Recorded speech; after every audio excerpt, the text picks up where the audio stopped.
Emang beneran ya Rizky Ridho dicoret dari timnas ya? Kan katanya tanya ke PSSI dong kan yang bikin list itu gitu kan. Kan bocor katanya. Bocor katanya ya. Belum Gua resmi. ngeliatnya Ridho tetap masih menjadi salah satu pemain lokal terbaik kita sih. Iya, soalnya kan Pak Sumarji udah bantah ya. Ya ada pemain. Belum finalisasi. Iya, jadi masih berjalan Masih katanya berjalan. kan. Betul. Tapi kok bisa bocor ya? Itu kan biasa, kalau di Indonesia bocor-bocor kan biasa. Iya, mungkin getas di atas udah keras jadi bocor.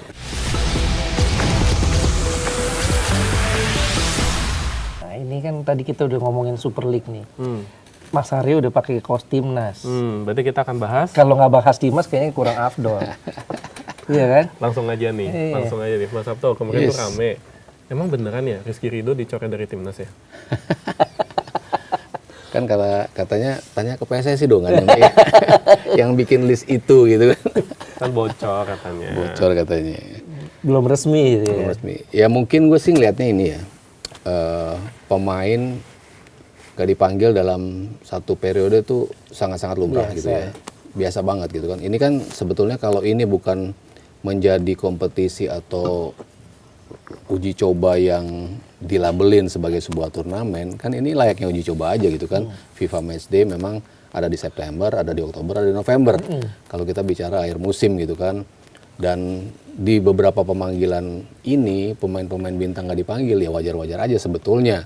Itu lumrah terjadi dimanapun gitu. Jadi misalnya dia tidak terpanggil, ya dalam hal ini Rizky Ridho ya, menurut gue sih sebenarnya fine-fine aja gitu loh. Apalagi yang timnya akan bermain adalah tim grade A-nya 15 datang tuh dari Eropa gitu. Yang posisinya di situ banyak yang pemain-pemain CB-nya gitu kan. Justin Hubner ada di situ, J.H. ada juga.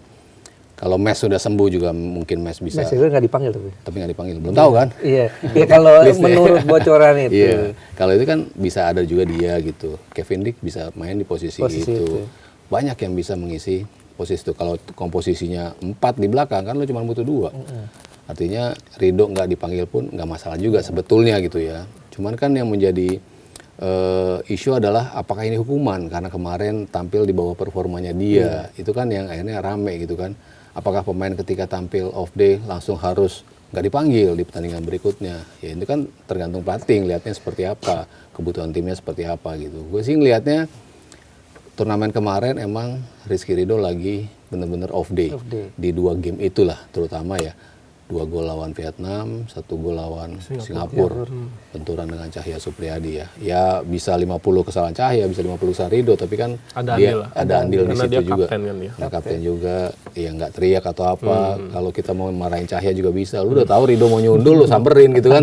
Kita juga bisa ngeliat dalam. Tapi nyundulnya kelamaan. Iya, keburu deket tuh pemain dari Singapura. Dia panik juga mungkin dengan Cahya. Jadi kan kita bisa ngelihat beberapa gol itu memang ada kontribusinya dari Rizky Ridho dalam positioning. Nadeo pun seperti itu gitu kan. Kita lihat 2 positioning dia yang berapa kali di beberapa platform gue selalu bilang positioning dia tidak tepat untuk bisa menghalau bola-bola yang harusnya bisa lebih dihalau kalau posisi lo lebih tepat gitu kan. At least lo nggak akan ada lubang di sini lah.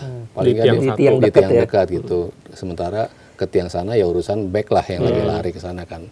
Sebenarnya lo bisa ada opsi itu tapi itu tidak dilakukan dengan cermat sehingga kalau dia menjadi salah satu pemain yang kehilangan posisi, gue bisa memaklumi juga gitu kan. Kalau based on pertandingan kemarin gitu. Tapi kan nggak selalu seperti itu.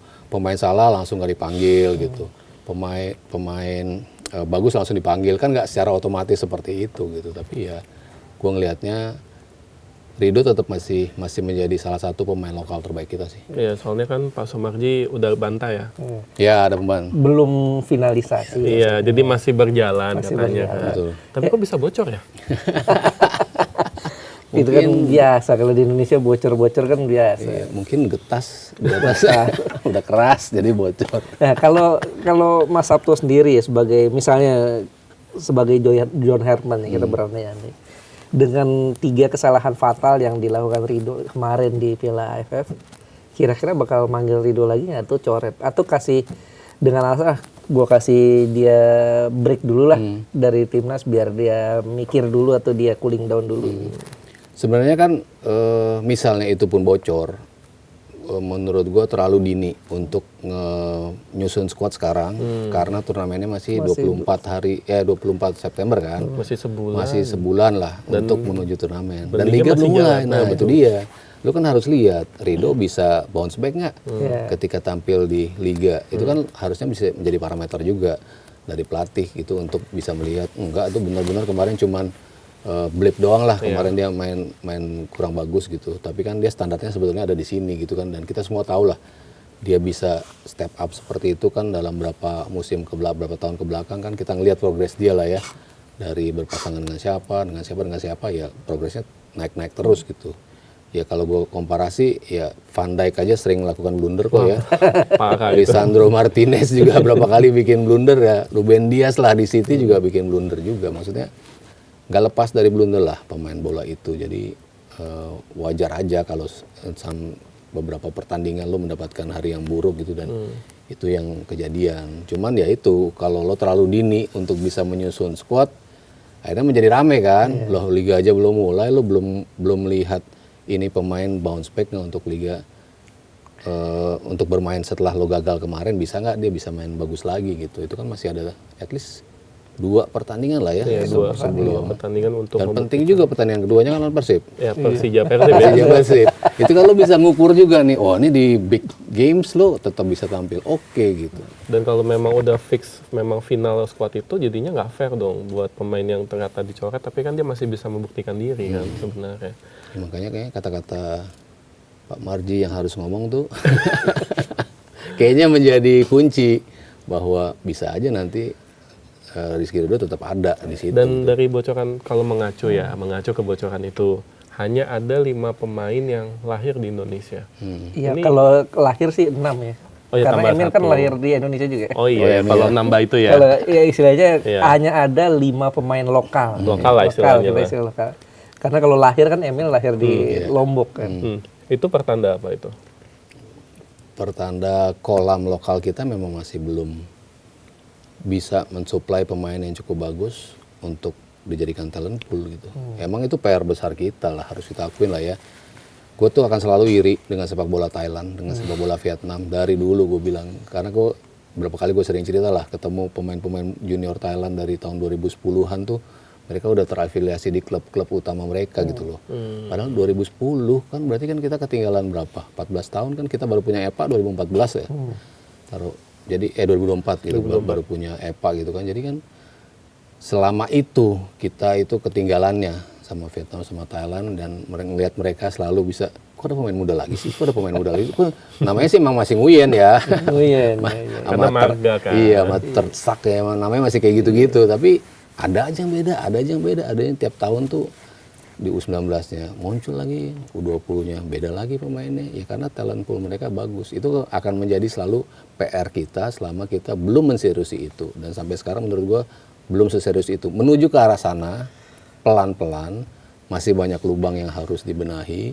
EPA berjalan betul, tapi sudah nggak ada lubang nggak dalam kompetisi lo masih ngebon pemain-pemain dari SSB nggak yang kayak gitu-gitu? Itu kejadiannya? Iya dong, banyak yang cerita, banyak yang mengalami juga, banyak yang cerita juga, banyak yang mengatakan sendiri bahwa tim gue diminta oleh klub ini untuk jadi. Ya which is sebenarnya nggak masalah kalau lo nggak punya akademi itu, tapi sekalian aja dilegalkan menurut gue gitu. Jadi kalau klub mau ngebangun klub, menurut gue lu harus punya afiliasi ke SSB sekitar, udah gitu aja, ya, cukup jelas kan. Jadi lu punya afiliasi di klub-klub sekitar, lu mengomodalin, tapi lu dapat pemain ininya gitu kan. Jadi misalnya lu di Jakarta Timur, ya lu harus ngikat akademi ada di situ, legalkan aja sekalian gitu. Jadi jelas ada path-nya tuh dari tim juniornya, U6-nya, U9-nya, itu tuh kalau lo nggak bisa bikin dari klubnya sendiri,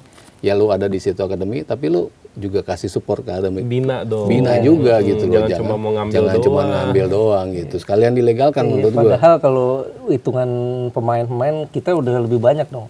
Ada Beckham kan, ada Maldini. Kakak, Maldini. Padahal kalau Vietnam masih Zola. ngeliat terus Iya, kan. ada Zola ya. Ada Zola. Ada Buffon. Ada Buffon.